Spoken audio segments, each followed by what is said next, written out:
بسم اللہ الرحمن الرحیم۔ السلام علیکم ورحمۃ اللہ وبرکاتہ۔ یہ بہت ہی اہم اور نہایت ہی شاندار قرآنی واقعہ ہے، اور اسی واقعے کی وجہ سے قرآن مجید کی ایک سورت کا نام بقرہ یعنی گائے والی سورت بھی کہتے ہیں اسے۔ اس کا واقعہ یہ ہے کہ بنی اسرائیل میں ایک بہت ہی نیک اور صالح بزرگ تھے، اور ان کا ایک ہی بچہ تھا جو نابالغ تھا، اور اس کے پاس فقط ایک گائے کی بچہ تھی۔ ان بزرگ نے اپنی وفات کے قریب اس بچہ کو جنگل میں لے جا کر ایک جھاڑی کے پاس یہ کہہ کر چھوڑ دیا کہ یا اللہ، میں اس بچہ کو اس وقت تیری امانت میں دیتا ہوں کہ میرا بچہ بالغ ہو جائے۔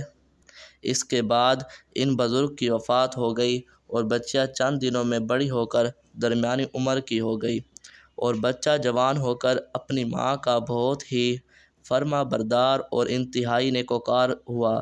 اس نے اپنی رات کو 3 حصوں میں تقسیم کر رکھا تھا، ایک حصہ سونے میں، اور ایک حصہ عبادت میں، اور ایک حصہ اپنی ماں کی خدمت میں، اور روزانہ صبح کو جنگل سے لکڑیاں کاٹ کر لاتا اور ان کو فروخت کر کے 1/3 رقم صدقہ کر دیتا، اور 1/3 رقم خرچ کر دیتا، اور 1/3 رقم اپنی والدہ کو دے دیتا۔ ایک دن لڑکے کی ماں نے کہا، میرے پیارے بیٹے، تمہارے باپ نے میراث میں ایک بچہ چھوڑ دی جس کو انہوں نے فلاں جھاڑی کے پاس جنگل میں خدا کی امانت میں سونپ دیا تھا۔ اب تم اس جھاڑی کے پاس جا کر یوں دعا مانگو کہ اے ابراہیم و اسحاق کے اے خدا، تو میرے باپ کی سونپی ہوئی امانت مجھے واپس دے دے۔ اور اس بچہ کی نشانی یہ تھی، وہ پیلے رنگ کی ہے، اور اس کی کھال اسی طرح چمک رہی ہوگی کہ گویا سورج کی کرنیں اس میں سے نکل رہی ہیں۔ یہ سن کر لڑکا جنگل میں اس جھاڑی کے پاس گیا اور دعا مانگی، تو فوراً ہی وہ گائے دوڑی ہوئی آ کر اس کے پاس کھڑی ہو گئی، اور یہ اس کو پکڑ کر گھر لایا۔ تو اس کی ماں نے کہا، بیٹا، تم اس گائے کو لے جا کر بازار میں 3 دینار میں فروخت کر ڈالو، لیکن کسی گاہک کو بغیر میرے مشورے کے مت دینا۔ ان دنوں میں بازار میں گائے کی قیمت بھی 3 دینار ہی تھی۔ بازار میں ایک گاہک آیا جو در حقیقت فرشتہ تھا۔ اس نے کہا کہ گائے کی قیمت 3 دینار سے زیادہ دوں گا، مگر تم ماں کے مشورے کے کرنے کے بغیر مجھے دے دو۔ تو اس لڑکے نے کہا، تم جتنی ہی مجھے رقم دے دو، لیکن میں اپنی ماں کے مشورے کے بغیر میں گائے نہیں دوں گا۔ لڑکے نے سارا ماجرا بیان کیا، تو ماں نے کہا کہ یہ گاہک شاید کوئی فرشتہ ہو، تو اے بیٹا، تم اس سے مشورہ کرو کہ ہم اس گائے کو بیچیں یا نہ بیچیں۔ چنانچہ لڑکے نے بازار میں جب اس گاہک سے مشورہ کیا، تو اس نے کہا کہ ابھی تم اس گائے کو فروخت نہ کرو، آئندہ اس گائے کو حضرت موسیٰ علیہ السلام کے لوگ خریدیں گے تو تم اس گائے کے چمڑے میں بھرپور سونا اس قیمت میں ادا کر سکو گے جتنا تم چاہو گے۔ چنانچہ چند ہی دنوں کے بعد بنی اسرائیل کے ایک ہی مالدار کو، جس کا نام عمیل تھا، اس کے چچا کے دونوں لڑکوں نے قتل کر دیا اور اس کی لاش کو ایک ویرانے میں ڈال دیا۔ صبح کو قاتل کی تلاش شروع ہوئی، مگر جب کوئی سراغ نہ ملا تو کچھ لوگ حضرت موسیٰ علیہ السلام کی خدمت میں حاضر ہوئے اور قاتل کا پتہ پوچھا، تو آپ نے فرمایا کہ تم لوگ ایک گائے ذبح کرو اور اس کی زبان یا دم کی ہڈی سے لاش کو مار دو، تو وہ زندہ ہو کر خود ہی اپنے قاتل کا نام بتا دے گا۔ یہ سن کر بنی اسرائیل نے گائے کے رنگ، اس کی عمر وغیرہ کے بارے میں بحث شروع کر دی۔ بالآخر جب وہ اچھی طرح سمجھ گئے فلاں قسم کی گائے چاہیے، تو ایسی گائے کی تلاش شروع کر دی، یہاں تک کہ جب یہ لوگ اس لڑکے کے گائے کے پاس پہنچے تو بہو ایسی ہی گائے تھی جس کی ان لوگوں کو ضرورت تھی۔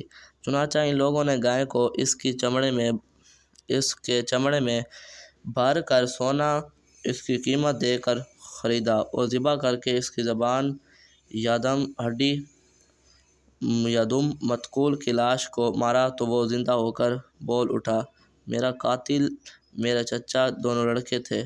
جنہوں نے میرے مال کی لالچ میں مجھ کو قتل کر دیا۔ یہ بتا کر پھر وہ مر گیا۔ چنانچہ ان دونوں قاتلوں کو قصاص میں قاتل کر دیا گیا، اور مرد صالح کا لڑکا جو نیک تھا، ماں کا فرما بردار تھا، وہ کثیر ہی مالا مال ہو گیا۔ اس پورے مضمون کو قرآن مجید میں آیتوں میں اس طرح بیان فرمایا گیا۔ ترجمہ کنز العرفان۔ اور جب حضرت موسیٰ نے اپنی قوم سے فرمایا کہ خدا تمہیں حکم دیتا ہے کہ ایک گائے ذبح کرو، تو وہ لوگ بولے کہ کیا آپ مذاق کر رہے ہیں؟ تو آپ نے فرمایا خدا کی پناہ میں آتا ہوں۔ تو ان لوگوں نے کہا کہ آپ اپنے رب سے دعا کیجیے کہ وہ ہمیں بتا دیں کہ کیسے گائے ہونی چاہیے۔ تو آپ نے فرمایا کہ اللہ تعالیٰ فرماتا ہے وہ ایسی گائے ہو جو بوڑھی نہ ہو اور نہ ہی بچیا ہو، بلکہ ان دونوں عمروں کے درمیان ہو، تو تم کرو جس کا تمہیں حکم ہوتا ہے۔ وہ لوگ بولے کہ آپ اپنے رب سے دعا کیجیے کہ وہ ہمیں بتا دے گا اس کا رنگ کیسا ہو۔ تو آپ نے فرمایا اللہ تعالیٰ فرماتا ہے کہ وہ ایک پیلی گائے ہو جس کی رنگت ڈھٹاتی ہو، جو دیکھنے والوں کو خوش کر دے۔ وہ بولے کہ آپ اپنے رب سے دعا کیجیے وہ ہمیں صاف صاف بیان کر دیں وہ کیسی گائے ہو، کیونکہ گایوں میں ہم کو شبہ پڑ گیا، اور اللہ چاہے تو ہم راہ پا جائیں گے۔ آپ نے فرمایا کہ وہ ایسی گائے ہو جس سے زمین جوتنے کی خدمت نہ لی جاتی ہو، اور نہ وہ کھیت میں پانی بھرتی ہو، بے عیب ہو اور اس میں کوئی داغ بھی نہ ہو۔ یہ سن کر وہ لوگ بولے اب آپ ٹھیک ٹھیک بات لائیں۔ پھر ان لوگوں نے اس گائے کو ذبح کیا، اور وہ ذبح کرتے معلوم نہ ہوتے تھے۔ اور اے بنی اسرائیل، جب تم لوگوں نے ایک خون کیا اور ایک دوسرے پر اس کی تہمت ڈالنے لگے، اور اللہ کو ظاہر کر دینا تھا جس کو تم چھپاتے تھے، پھر ہم نے ان لوگوں سے فرمایا کہ تم لوگ مقتول کے اس گائے کے ایک ٹکڑے سے مار دو، تو وہ زندہ ہو گیا، اور اللہ اسی طرح مردوں کو زندہ فرمائے گا، اور وہ اپنی نشانیوں کو تم لوگوں کو دکھاتا ہے تاکہ تم لوگ اس بات کو سمجھ لو۔ ناظرین، یہ آج کی ویڈیو اچھی لگی ہے تو ہمارے چینل کو سبسکرائب کریں اور لائک اور شیئر کریں۔ السلام علیکم ورحمۃ اللہ وبرکاتہ۔